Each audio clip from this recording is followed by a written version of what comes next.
أعوذ بالله من الشيطان الرجيم.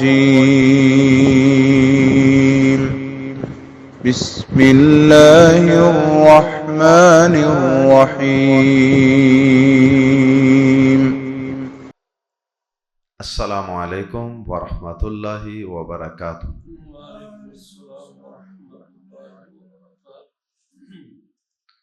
سورۃ الزمر آیت نمبر 7 سے 9۔ ان الحمد للہ والصلاة والسلام علی رسول اللہ اما بعد۔ اعوذ باللہ السمیع العلیم من الشیطان الرجیم من ہمزہ ونفخہ ونفثہ۔ ان تکفروا فإن اللہ غنی عنکم ولا يرضى لعباده الكفر وإن تشكروا يرضه لكم ولا تزر وازرة وزر أخرى ثم إلى ربكم مرجعكم فينبئكم بما كنتم تعملون انه علیم بذات الصدور واذا مس الانسان ضر دعا ربه منيبا اليه ثم اذا خوله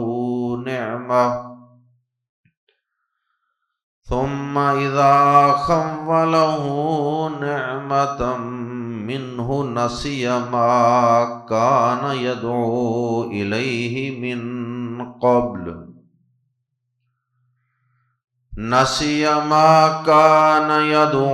إليه من قبل وجعل لله أندادا ليضل عن سبيله قل تمتع بكفرك قليلا إنك من أصحاب النار أمن هو قانت آناء الليل ساجدا وقائما يحذر الآخرة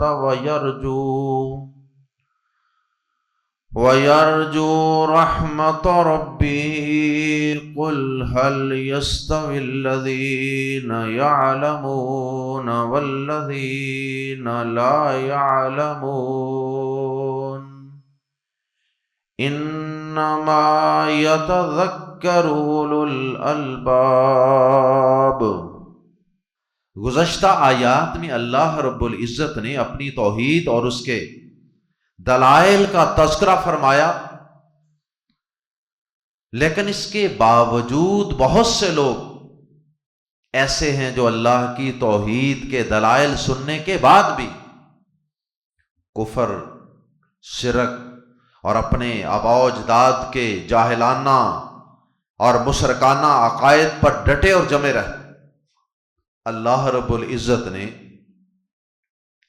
ایسے لوگوں کو آیات زیر تفسیر میں مخاطب کرتے ہوئے فرمایا کہ اگر تم اللہ کا انکار کرو گے یا اللہ کے ساتھ شرک کرو گے تو اللہ کا تو کچھ نہیں بگاڑو گے، اپنا ہی نقصان کرو گے، اللہ کا اس میں کوئی نقصان نہیں ہے۔ اور اللہ پاک تو تمہاری عبادت سے، تمہارے عقائد سے، تمہاری توحید سے، ہر چیز سے اللہ پاک بے پرواہ ہے، اسے کوئی پرواہ نہیں ہے۔ نہ تمہاری توحید سے اس کے بادشاہت میں کوئی اضافہ ہوگا، نہ تمہارے شرک سے اس کی بادشاہت میں اور اس کے جاہ و جلال میں کوئی کمی واقع ہو۔ اللہ پاک نے ایک تو یہ بات سمجھائی، اور دوسرا اللہ پاک نے یہ بات سمجھائی کہ اس کا یہ مطلب ہرگز نہیں، اگر اللہ پاک بے پرواہ ہے تو اس کا یہ مطلب بھی نہ لے لینا کہ شاید اللہ تعالیٰ تمہارے کفر و شرک پر راضی ہے۔ نہیں، وہ راضی تمہارے ایمان اور تمہارے اعمال صالحہ پر ہی ہوتا ہے، وہ تمہارے کفر و شرک پر کبھی راضی نہیں ہوا کرتا۔ اور اسی طرح اللہ پاک نے کچھ مزید نصیحتیں فرمائیں شرک پر ڈٹے رہنے والوں کو، شرک پر جمے رہنے والوں کو۔ آئیے قرآن مجید کے الفاظ میں پہلی آیت مبارکہ پڑھتے ہیں، آیت نمبر 7۔ ان تکفرو، اگر تم ناشکری کرو گے، کفر کا معنی انکار بھی ہوتا ہے اور ناشکری بھی۔ ان تکفرو، اگر تم کفر کرو گے، اگر تم اللہ کی نعمتیں جن کا گزشتہ آیات میں ذکر ہوا، ان نعمتوں کو استعمال کرنے کے باوجود مشکل کشائی حاجت روائی کے لیے اور عبادت کے وقت غیروں ہی کو پکارو گے، گویا کہ اللہ کی ناشکری کرو گے۔ ان تکفرو، اگر تم کفر کرو گے، اگر تم شرک کرو گے، اگر تم ناشکری کرو گے، فَإِنَّ اللَّهَ، تو یقیناً اللہ غنی ہے، بے پرواہ ہے۔ غنی کا مطلب ہوتا ہے جس سے کسی کی ضرورت نہ ہو۔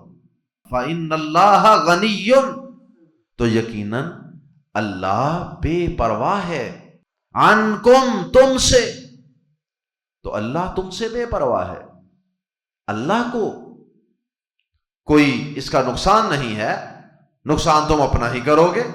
لیکن یہ بات بھی یاد رکھنا کہ اللہ پاک تمہارے کفر اور شرک پر راضی بھی نہیں ہے، ولا یرضا، اور نہیں وہ پسند کرتا، لی کے لیے، عبادی ہی، اپنے بندوں کے، الکفر، کفر کو، اور وہ اپنے بندوں کے لیے کفر کو پسند نہیں کرتا، اور وہ اپنے بندوں کے لیے ناشکری پسند نہیں کرتا۔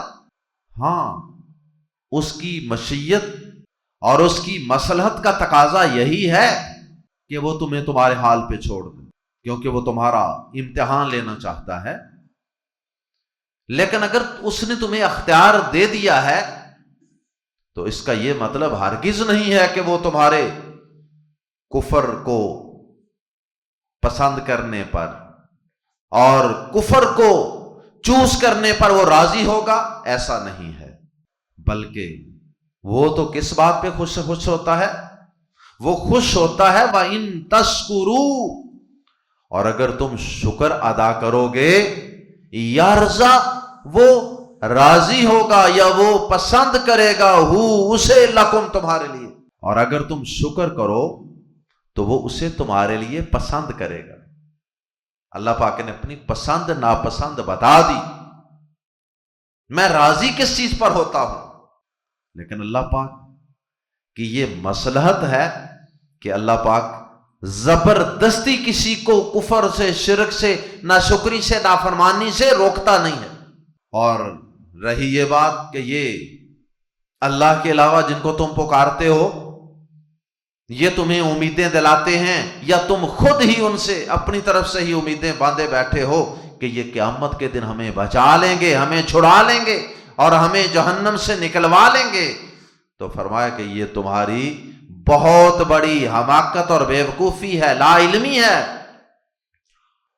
وَلَا تَزِرُوا، حقیقت یہ ہے وَلَا تَزِرُوا، اور نہیں اٹھائے گا، وازرتن، فاعلتن کے وزن پہ، وازرتن، کوئی بوجھ اٹھانے والا، یا ترجمہ مؤنث میں کر لیں، اور نہیں اٹھائے گی کوئی بوجھ اٹھانے والی جان، وزرا، بوجھ، اخرى، کسی دوسری جان کا، اور کوئی جان کسی دوسری جان کا بوجھ نہیں اٹھائے گی۔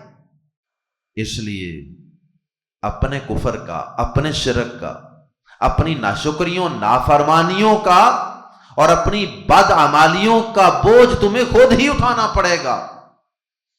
کوئی اور اللہ کا ولی، اللہ کا بندہ وہ تمہارا بوجھ قیامت کے دن اٹھا لے، ایسا نہیں ہوگا. ثم پھر الی ربکم تمہارے رب ہی کی طرف، مرجعو لوٹنا، کم تمہارا، اللہ اکبر، لوٹ کر تو رب کے پاس ہی جانا ہے، اپنے پروردگار کے پاس ہی جانا ہے نا. ثم الی ربکم، الی ربی یہ شروع میں آنے کی وجہ سے اس پر زور دینا مقصود ہے، اس میں حصر کا معنی پیدا ہو گیا ہے، اس لیے ہم ترجمہ کریں گے ثم الی ربکم، پھر تمہارے رب ہی کی طرف، مرجعکم تمہارا لوٹنا ہے. مطلب یہ ہے کہ کسی اور کی طرف تمہارا لوٹنا نہیں ہوگا. فا تو یا پھر یونبئو وہ آگاہ کرے گا، وہ بتلائے گا کم تمہیں، وَيُنَبِّئُكُمْ پھر وہ تمہیں بتائے گا بازربی کے متعلق، ما جو کنتم تھے تم تعملون عمل کیا کرتے، پھر وہ تمہیں تمہارے اعمال کے متعلق بتائے گا کہ تم کیا عمل کرتے رہے ہو. اور بتانے کا مطلب یہ نہیں ہوتا کہ جسٹ انفارم کر دیا اور بس. بتانے کا مطلب یہ ہے کہ پھر تمہارے اچھے برے اعمال کی پوری رپورٹ، پورا رزلٹ کارڈ، نامہ اعمال تمہیں دیا جائے گا، اور پھر اس کے مطابق تمہیں جنت یا جہنم میں تمہارا مقام اور سٹیٹس، جو بھی جگہ تمہارے لیے فائنل ہوگی تمہارے اعمال کے مطابق وہ تمہیں الاٹ کی جائے گی اور وہاں تمہیں بھیجا جائے گا. جنت جہنم کا فیصلہ ہوگا. اور اگر تمہارے ذہن میں یہ بات آئے کہ ساری زندگی اللہ کو کیسے پتا ہے کہ میں نے کیا کیا اعمال کیے، تو فرمایا یہ اعمال کی خبر تمہیں وہ دے گا، انہو بے شک وہ، علیم خوب جاننے والا ہے. یہ مبالغے کا صیغہ ہے، علیم فاعل کے وزن پہ، انہو علیم بے شک وہ سب کچھ جاننے والا ہے. اور یہاں ترجمہ کریں گے بے شک وہ خوب جاننے والا ہے بازربی کو. کس کو؟ یہ بازربی پریپوزیشن ہے، حرف جار ہے، ذاتی والی باتیں، الصدور سینوں والی بات کو یا سینوں والی باتوں کو خوب جانتا ہے. یقیناً وہ سینوں والی بات کو خوب جاننے والا ہے. تو جو تمہارے سینے کے اندر چھپی ہوئی، جو تمہارے سینوں کے اندر پوشیدہ سوچوں تک کو جاننے والا ہے، تو کیا خیال ہے کہ وہ تمہارے ظاہری اعمال سے تمہیں آگاہ نہیں کرے گا؟ یقیناً وہ تمہیں آگاہ کرے گا، تمہارے اعمال کی خبر دے گا، کیونکہ وہ تو سینوں کی باتوں کو پوری طرح جاننے والا ہے. اللہ اکبر. اپنی قدرتوں کے، توحید کے دلائل دینے کے بعد اور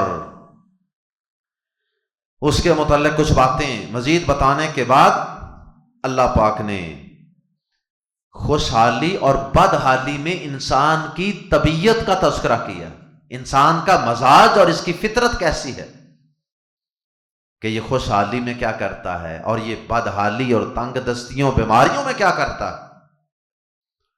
اور ساتھ ہی یہ بھی بتا دیا کہ ان دونوں حالتوں میں مومن اور کافر، ان دونوں کا طرز عمل برابر نہیں ہوتا، کیونکہ مومن علم رکھتا ہے، جاننے والا ہوتا ہے، اور جاننے والا اور نہ جاننے والا وہ بھی برابر نہیں ہوتے. توحید کو جاننے والا اور توحید کو نہ جاننے والا، اللہ کی توحید اور اللہ کی صفات کو جاننے والا اور ان کو نہ جاننے والا، یہ دونوں برابر نہیں ہوا کرتے. اس لیے دونوں کا طرز عمل الگ الگ ہوتا ہے. تو ایک اللہ کا جو باغی اور نافرمان شخص ہے، اس کا طرز عمل کیا ہوتا ہے؟ اس کا طرز عمل یہ ہوتا ہے کہ جب اس پر کوئی مشکل وقت آتا ہے، سارے معبودوں کو، سارے سہاروں کو چھوڑ کر خالص ایک اللہ کو پکارنے لگ جاتا ہے۔ جب پھنس جاتا ہے تو پھر اللہ کو پکارنے لگ جاتا ہے، اور جب وہ تنگ دستی کا، مشکل کا وقت گزر جاتا ہے، خوشحالیاں، نعمتیں، فراوانیاں، تو پھر یہ سارا کچھ بھول ہی جاتا ہے کہ کبھی میں نے اپنی مصیبت میں اللہ کو پکارا بھی تھا۔ پھر دوبارہ یہ اللہ کے علاوہ دیگر سہاروں کو ڈھونڈنے لگتا ہے اور ان کو پکارنے لگتا ہے۔ لیکن مومن ایسا نہیں کرتا۔ وَإِذَا، اور جب مسا، چھوتی ہے، پہنچتی ہے، الانسان، انسان کو، ضرن، کوئی تکلیف، وَإِذَا مَسَّ الْإِنسَانَ ضُرٌّ، اور جب انسان کو کوئی تکلیف پہنچتی ہے، دعا، تو وہ پکارتا ہے، ربہ، اپنے رب کو، منیباً، منیباً پر دو زبریں ہیں، حالت نصب ہے، اس لیے ہم اس کے ساتھ ترجمہ کریں گے، اس حال میں کہ، یہ حالت بیان کرنے کے لیے دو زبریں آئی ہیں، منیباً، اس حال میں کہ رجوع کرنے والا ہوتا ہے۔ منیب کا معنی رجوع کرنے والا، اور دو زبروں کی وجہ سے اس حال میں کہ رجوع کرنے والا ہوتا ہے، الیہ، اس کی طرف، کس کی طرف؟ اللہ کی طرف۔ اور جب انسان کو کوئی تکلیف پہنچتی ہے تو وہ اپنے رب کو پکارتا ہے، اس حال میں کہ اس کی طرف رجوع کرنے والا ہوتا ہے، اپنے رب کی طرف۔ ثم، پھر، اذا، جب، خولا، وہ عطا کرتا ہے، خولا، وہ عطا کرتا ہے، یعنی اللہ پاک، اسے، اس انسان کو، اس ناشکر انسان کو، نعمتن، کوئی نعمت، منہ، اپنی طرف سے،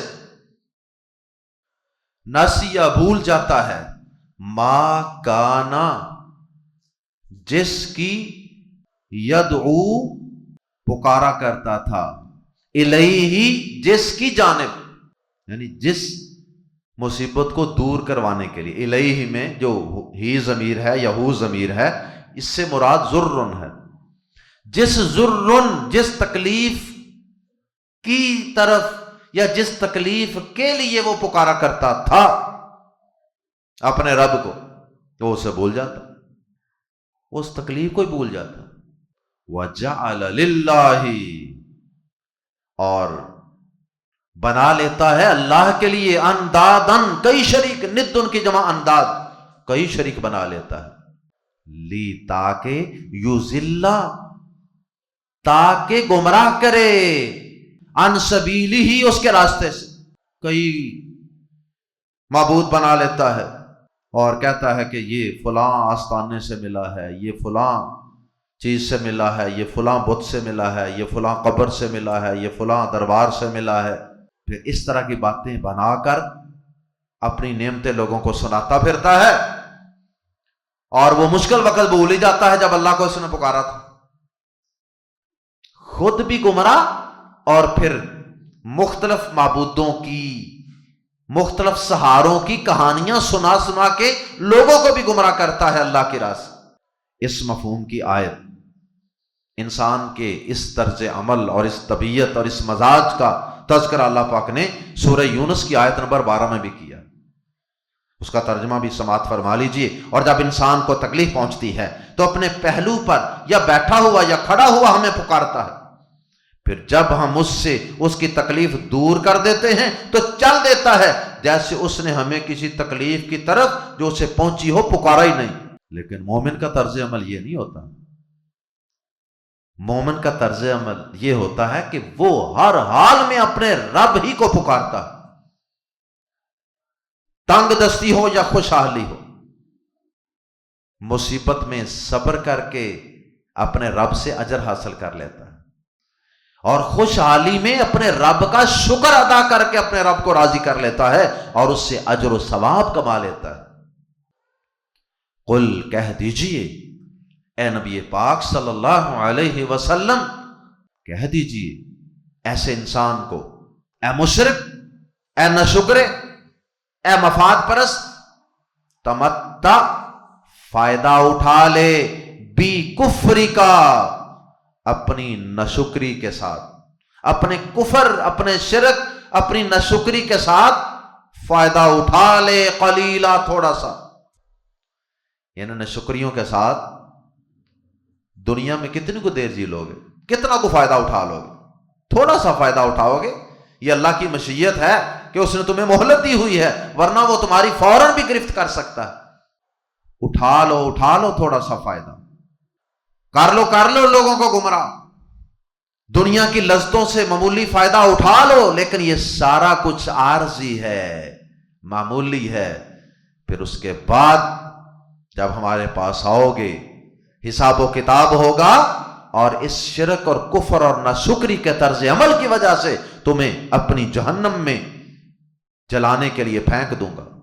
قل، کہہ دیجئے، تمتع بکفری کا، فائدہ اٹھا لے اپنی ناشکری سے، قلیلا، بہت تھوڑا، انکا، یقیناً تو من اصحاب النار، آگ والوں میں سے ہے، بہت جلد ہمارے پاس آئے گا اور پھر جہنم میں جانے والا بن جائے گا. اللہم لا تجعلنا. آخری آیت مبارکہ میں اللہ پاک نے یہ بات سمجھائی ہے کہ یہ دونوں کردار برابر نہیں ہیں. ایک طرف وہ شخص جو دن رات اپنے رب کو پکارتا ہے، اس کی عبادت، اس کے لیے رکوع، اس کے لیے سجدے، اس کے لیے قیام، اس کے لیے نظر و نیاز، اس کے لیے قربانی، اس کے لیے چڑھاوا. اور ایک طرف وہ شخص ہے کہ جس کا تذکرہ آپ نے ان آیات میں پڑھا، جو بھول ہی جاتا اپنے رب کو. تو فرمایا کہ یہ دونوں برابر نہیں ہو سکتے. ایک توحید کو جانتا ہے اور ایک نہیں جانتا. امن، کیا من، جو ہوا وہ، اس کے شروع میں کچھ الفاظ حذف ہیں. مثلا یہ پیچھے جس شخص کا ذکر ہوا تھا اس کے متعلق کہا جا رہا ہے، اہذا خیرن، کیا یہ شخص بہتر ہے جو ناشکریاں کر کر کے تو جہنم کا ایندھن بننے والا ہے، کیا یہ بہتر ہے، یا من ہوا وہ جو قانتن عبادت کرنے والا ہے، آناء اللیل، قنوت، عبادت، عاجزی، قانتن فاعل کے وزن پہ، عبادت کرنے والا ہے آناء اللیل، رات کی گھڑیوں میں، ساجدن، سجدہ کرتے ہوئے، وقائمن، اور قیام کرتے ہوئے، یحذر الآخرۃ، آخرت سے ڈرتا ہے، اللہ کے سامنے پیش ہونے سے ڈرتا ہے، وَيَرْجُو رَحْمَتَ رَبِّهِ، اور اپنے رب کی رحمت کی امید بھی رکھتا ہے. یہ اللہ کے ڈر اور اس کی رحمت کے بین رہتا ہے، ڈرتا بھی ہے عذابوں سے، بے خوف بھی نہیں ہوتا، اور اللہ کی رحمت کی امید بھی رکھتا ہے کہ میرا رب مجھ پہ رحم فرما دے گا. اللہ اکبر. اللہ پاک فرماتے ہیں کہ کیا یہ پچھلی آیت میں جس شخص کا طرز عمل بیان ہوا تھا، جس نمک حرام کا طرز عمل بیان ہوا تھا، رب کا کھاتا ہے، اس کی نعمتیں استعمال کرتا ہے، اور جب مشکل وقت گزر جاتا ہے تو پھر رب کو چھوڑ کر غیروں کے در پہ جھک جاتا ہے، کیا وہ بہتر ہے یا یہ شخص بہتر ہے جو صرف اور صرف اپنے پیدا کرنے والے رب کے سامنے قیام کرتا ہے، رکوع کرتا ہے، سجدے کرتا ہے، عاجزی کرتا ہے، دعائیں مانگتا ہے، اس کے سامنے ہی سارا کچھ کرتا ہے، اور آخرت سے ڈرتا بھی ہے، اور اس کے ساتھ ساتھ اللہ کی رحمت سے پر امید بھی رہتا ہے. اور مومن ان دونوں چیزوں کے بین ہی رہتا ہے ہمیشہ، خوف اور امید. قل، کہہ دیجئے اے نبی پاک صلی اللہ علیہ وسلم، حل یستوی، کیا برابر ہیں، الذین یعلمون، وہ لوگ جو جانتے ہیں، والذین لا یعلمون، جو نہیں جانتے. ان سے پوچھئے کیا علم رکھنے والے اور جاہل، اللہ کی توحید کو سمجھنے والے اور نہ سمجھنے والے، اللہ کی صفات اور اس کی قدرتوں طاقتوں کو جاننے والے اور نہ جاننے والے، کیا یہ دونوں برابر ہو سکتے ہیں؟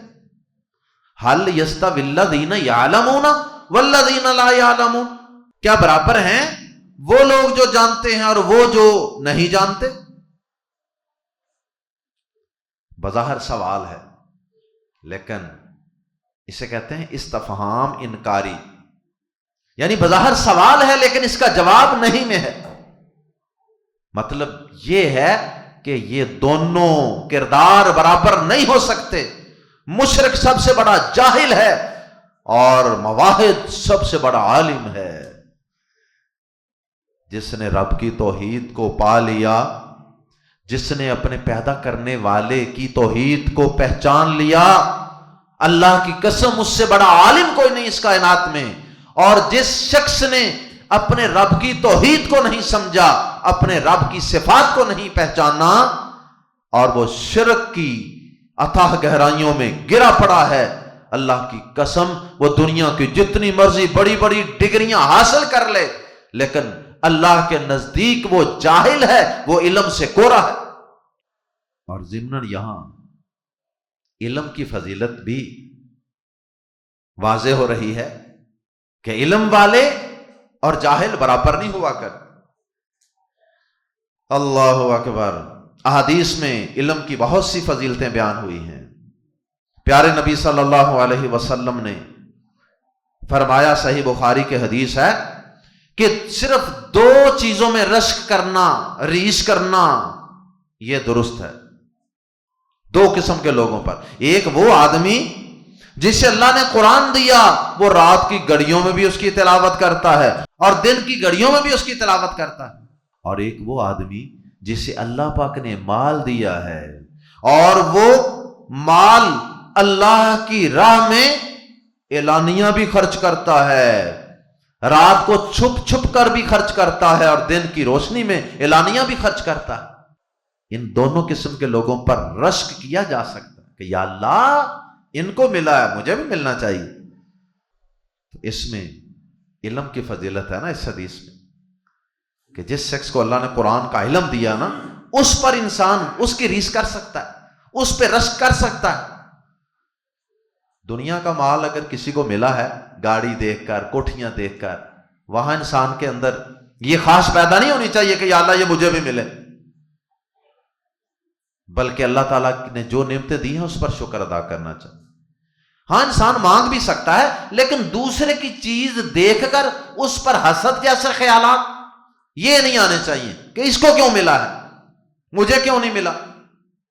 اللہ اکبر۔ لیکن قرآن کا علم اگر کسی کے پاس ہے تو اس کو دیکھ کر انسان ایسی خواہش کر سکتا ہے۔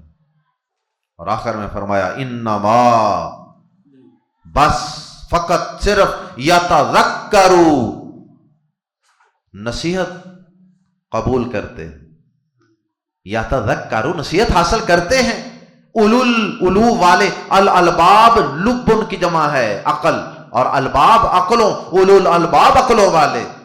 انما کلمہ حصر ہے، فقط صرف بس، انما یتذکر اولو الالباب، نصیحت تو بس عقلوں والے ہی قبول کرتے ہیں۔ اس کا مطلب ہے جسے اللہ کی توحید کی سمجھ نہیں آ سکی، اللہ کی قسم اللہ کی نظر میں وہ شخص بے عقل ہے۔ جسے اللہ کی توحید کی سمجھ آ گئی، بے شک اسے لکھنا پڑھنا بھی نہیں آتا، بے شک وہ کسی اسکول کالج یونیورسٹی بھی نہیں گیا، لیکن اسے اللہ کی توحید کی پوری سمجھ ہے، تو اللہ کی نظر میں یہ شخص بڑا ہی عقل مند انسان۔ اللہ ہم سب کو اپنے عقل مند بندوں میں شامل فرما لے، اللہ ہمیں اپنے علم والے بندوں میں، توحید والے بندوں میں، کامیاب ہونے والے بندوں میں شامل فرما لے، اور اللہ ہم سب کو اور قیامت تک آنے والی ہماری نسلوں کو شرک کی گندگی سے محفوظ فرمائے۔ سبحانک اللہم و بحمدک، اشہد ان لا الہ الا انت، استغفرک و اتوب الیک۔